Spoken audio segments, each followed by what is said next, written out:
আসসালামু আলাইকুম এভরিওয়ান। আবার একটি রান্না নিয়ে আসলাম। আজকে রান্না করব ছোট মাছ, মানে চকের যে ছোট মাছ আছে ওইগুলো রান্না করব। পুঁটি মাছ দিয়ে জলপাই দিয়ে টক রান্না করব, আর এই মাছগুলা পেঁয়াজ দিয়ে ভুনা করব।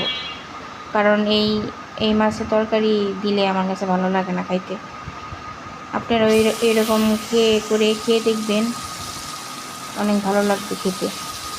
কোনো সবজি মিক্সড করলে মাছটা মজা লাগে না, কারণ মাছগুলো তো ছোটো, ওই জন্য এরকমভাবেই খাবেন, দেখবেন আশা করি ভালো লাগবে।